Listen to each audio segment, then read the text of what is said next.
everyone, I am Hannah Cristal Joy E. Bacus, a student nurse of Davao Doctors College from BSN 111H, and today I'll be assessing the cardiovascular system. So prior to performing the procedure, you must first check the patient's medical record if possible, and then check the doctor's order for the need to perform the assessment. Next is to prepare the necessary equipments that will be needed. So this is done to conserve time and energy. So after that is to perform hand hygiene. Performing hand hygiene is done in order to protect me and the patient from infection and cross-contamination.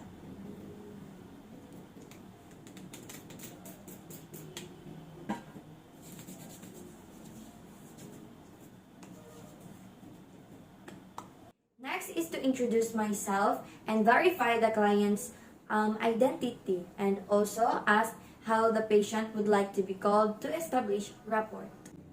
Next is to explain the procedure and tell the patient how she can participate during the assessment. And after that, have the patient an opportunity to raise or ask questions or clarify. Then after that, you have to ensure the patient's comfort, privacy, and confidentiality. So, hello ma'am. Good morning. I am Hannah Cristal Joy E. Bacus, and I'll be your student nurse for today. So, ma'am, may I see your wristband? Can you please state your complete name?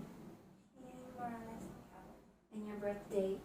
March 3, 2005. So, ma'am, how would you like me to call you? Shane. You just Shane. Okay, Shane, today I'll be assessing your cardiovascular system, which means I have to check for your pulse on your neck, on your arms, on your legs, and of course, listen for your heart sound. So, do you have any questions or clarifications before we start the assessment? Okay, none. So, do not worry, I already closed the curtain and also the door to ensure your privacy and confidentiality. So first, I'll be asking you some questions before we start the assessment. So, Shane, do you have any specific complaints? Are you feeling any pain in your chest? No. No. Okay, have you experienced shortness of breath or dizziness or headache? No. Okay, do you have any history of hypertension, myocardial infection, or coronary heart disease that has affected your family? You don't have any history about that in your family? Okay, no. So, have you tried smoking? Do you smoke? No. No. So, what are your usual activities? Cleaning, Cleaning. cooking, Also, you cook. wash the plates. Wash plates. Okay. Do you ever exercise? No. You don't exercise. So, what about playing? Playing. Like outside? Do you like playing games? Yes. Okay, what games are you playing usually? Mobile game. So you play mobile games. Okay. So you don't exercise. Yes. Okay, so that is for the questions. So thank you. Now I am going to start your assessment. Is it okay? Okay, in assessing the jugular veins, you have to stand at the right side of the patient, and then position the client in a supine position with the head of the bed elevated 30 and 45 degrees. You have to make sure that the head and torso are on the same level. Then after that, you have to instruct the patient to turn the head slightly to the left and shone a tangential light source onto the neck at the suprasternal notch, and then the area around the clavicles to observe for pulsations and shadows. So if jugular distensions was noted, you have to assess the jugular venous pressure, or the JVP, by locating the highest visible point of distension on the internal jugular vein. Emphasize the distension with a tangential lighting. Okay, ma'am, can you face to your left?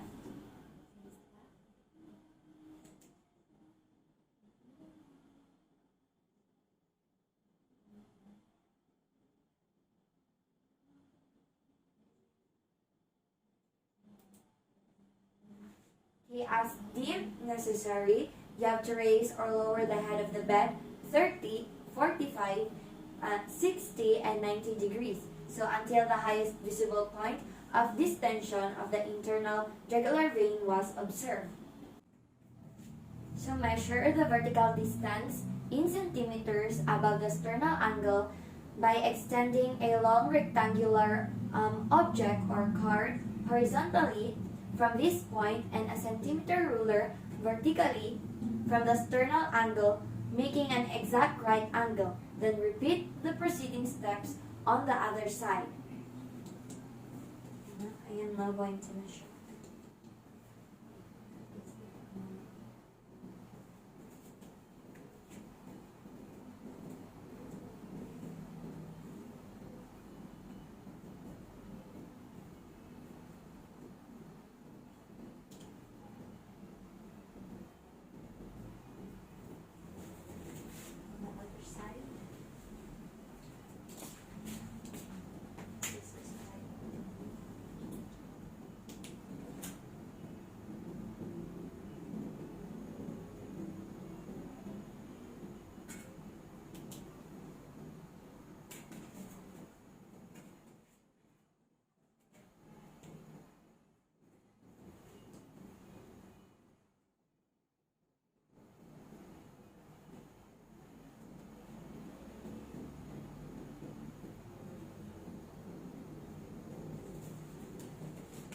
Okay, this assessment is normal because the veins is not visible, indicating that the right side of her heart is functioning normally. So next assessment is the assessment of carotid arteries. So with the head of the bed still slightly elevated at 30 degrees, you have to position the client's head slightly toward the side being examined. Then palpate the carotid artery, cautiously avoiding too much pressure or massaging the area of carotid arteries individually, because bilateral palpation of the carotid arteries may result in reduced cerebral blood flow. And then after that, you have to repeat the preceding steps on the other side. So Shane, I am going now to check your neck. So can you please turn your head on the left side? Neck.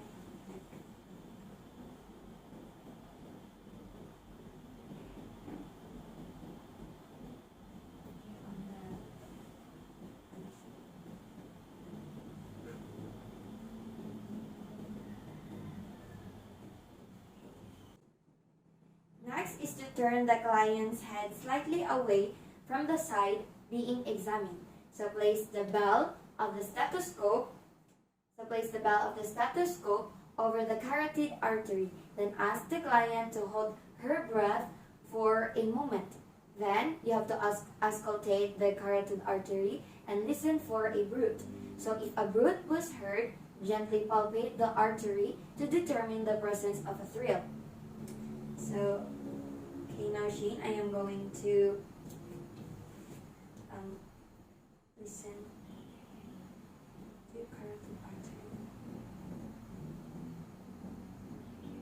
So I want you to hold your breath for me, okay? Turn on the left side.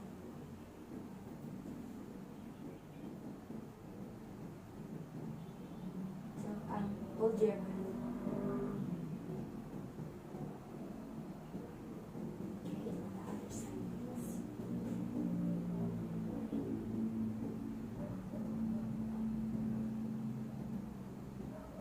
Hold your breath.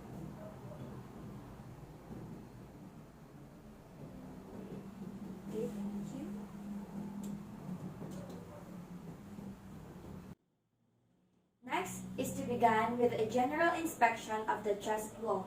So in women, you have to keep the right chest draped, gently lift the breast with the left hand, or ask the woman to do this for assistance. So you have to stood at the right side of the patient with the head of the bed elevated at 30 degrees and look for any abnormal pulsations.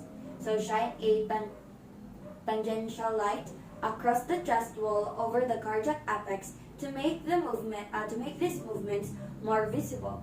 Then simultaneously inspect the pericardium for pulsations while palpating the aortic area, pulmonic area, tricuspid area, and apical area, and follow the following techniques. So palpate for heaves and lifts using the palm and or hold the finger pads flat or obliquely against the chest. Then for thrills, you have to press the ball of the hand firmly on the chest to check for a buzzing or vibration sensation caused by underlying turbulent flow. Then palpate impulses using finger pads flatly or obliquely on the body's surface from the aortic area, pulmonic area, and tricuspid area. So the RV in the right ventricular area at the lower left sternal border and in the subxiphoid area using the palmar surface of the hand. So if unable to palpate the apical impulses with the patient's spine, reposition the patient to roll partly onto the left lateral side. Then palpate again using the palmar surfaces of several fingers. Then, if still unable to palpate, so you have to ask the patient to exhale fully and stop breathing for a few seconds and palpate again while the patient maintains the partially facing left side. Then inspect and palpate the epigastric area at the base of the sternum for abdominal aortic pulsations. I'm going now to check your chest. Is it okay?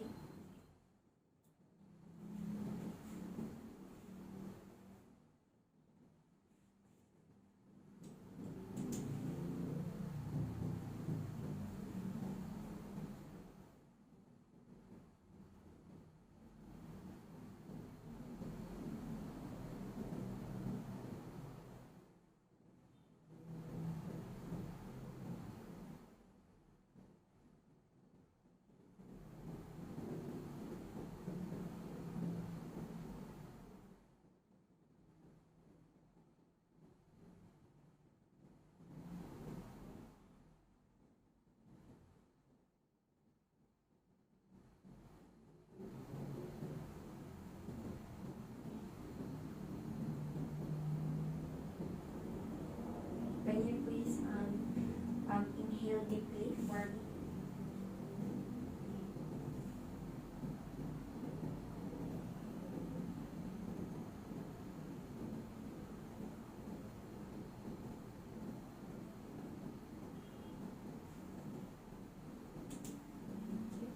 So now let us proceed to the auscultation assessment for heart rate and rhythm by placing the diaphragm of the stethoscope at the apex, listening closely to the rate and rhythm of the apical impulse.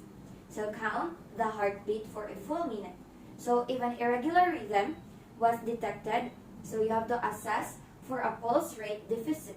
So using the diaphragm of the stethoscope first, then the bell, then auscultate the heart in all four anatomic sites: the aortic, the pulmonic, the tricuspid, and the apical or the mitral for heart sounds. So extra heart sounds and murmurs. Then you have to ask the patient to breathe. Then breathe regularly while ausculting. Then you have to repeat the preceding steps while the patient is in the left lateral position, then in a sitting position, leaning forward, and briefly stop breathing after exhalation. So now I am going to assess your heart rate and rhythm. Is it okay?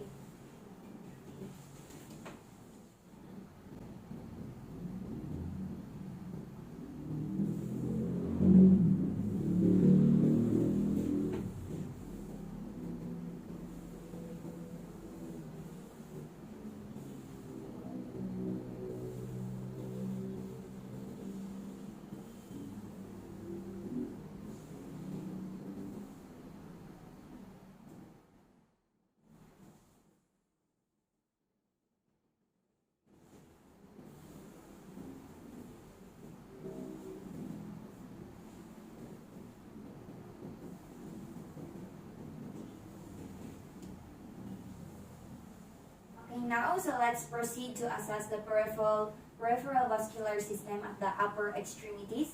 So assess each arm, the size, symmetry, skin color, and temperature from fingertips to shoulder. So note for any presence of edema, lesion, changes in skin texture, and hair distribution. So inspect the peripheral veins in the arms, and for the presence or any appearance of superficial veins when limbs are dependent and when the limbs are elevated.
And now you have to palpate for the radial pulse, the ulnar pulse, and the brachial pulse individually and bilaterally.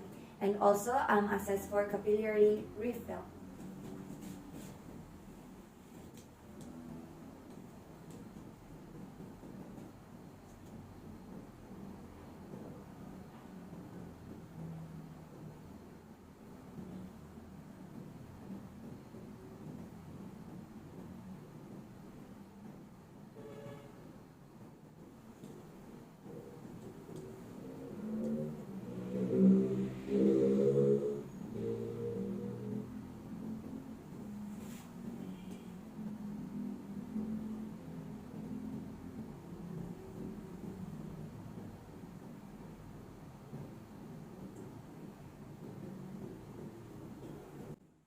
So next is to perform the Allen test. So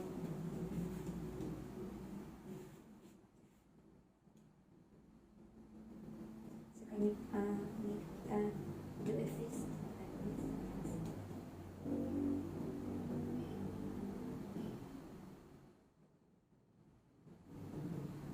Then open.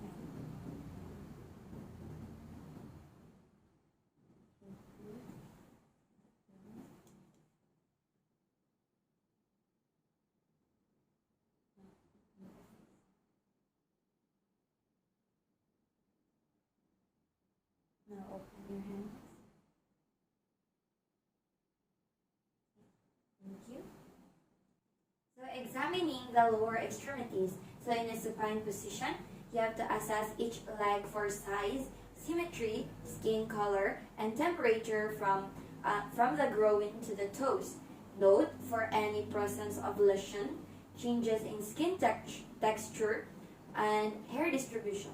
And then inspect the peripheral veins in the legs for the presence or any appearance of superficial veins when the limbs are dependent and when the limbs are elevated. Then palpate for femoral pulse, popliteal pulse, dorsal pedis, and posterior tibialis individually and bilaterally. Then assess for peripheral leg veins for signs of ulceration, varicosities, and thermophlebitis. Then inspect the calves for ulcerations, varicosities, redness, and swelling over the vein sites. Then palpate the calves for firmness of tension of the muscles, the presence of any edema over the dorsum of the foot, and areas of localized warmth. Then push the calves from the side to side test for tenderness, and then firmly dorsiflex the client's foot while supporting the entire leg in extensions. So that is a human's test. Then have the client stand or walk Then assess for capillary refill for both legs, and repeat the preceding steps with the other leg. So Shane, I am now going to check your lower extremities. Is that okay?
So I'm going to loosen your leg.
So then you stand and look for me.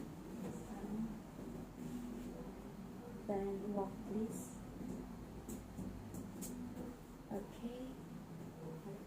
So okay, Shane, we are done with the assessment. So I will be summing up everything that we have covered so far. So upon auscultation of your neck, I have heard no wishing or blowing sound. So your pulses are equally strong rated to blood, which means normal. So your nostrils were noted, and your jugular venous pressure is at 6 centimeters. So with the pad elevated 30 degrees, which is normal, and upon assessing your chest wall of your heart or pericardium. So your chest movement is symmetrical with no reactions, no heaves, no thrills. So your pulsations or vibrations are palpated in the area of the apex, the left sternal border or base, and your heart rate is at 87 beat per minute with a regular rhythm. And upon assessing your upper and lower extremities, your arms are bilaterally symmetric with minimal variation in size and shape, no edema, prominent venous patterning, skin is warm, capillary refill is good, so your radial pulse, ulnar pulse, and radial and brachial pulse are bilaterally strong and have regular rhythm, which is also very good. So upon performing the Allen test, where you were opening and closing your hand, the result is good.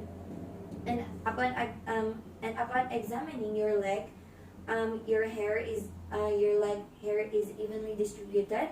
Your skin is warm, no edema, no lesions, and no swelling.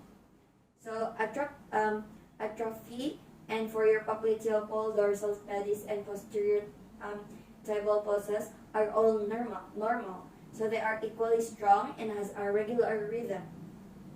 Okay, so that is all. So overall, your cardiovascular system is doing very well. But I suggest that you keep on consuming a healthy diet and have a consume healthy food and have a regular exercise every day. Okay? So do you have any questions or clarifications regarding the assessment that we have done? None. So that is all for today. So thank you for coming and thank you for your participation. So after the assessment, do not forget to perform hand hygiene.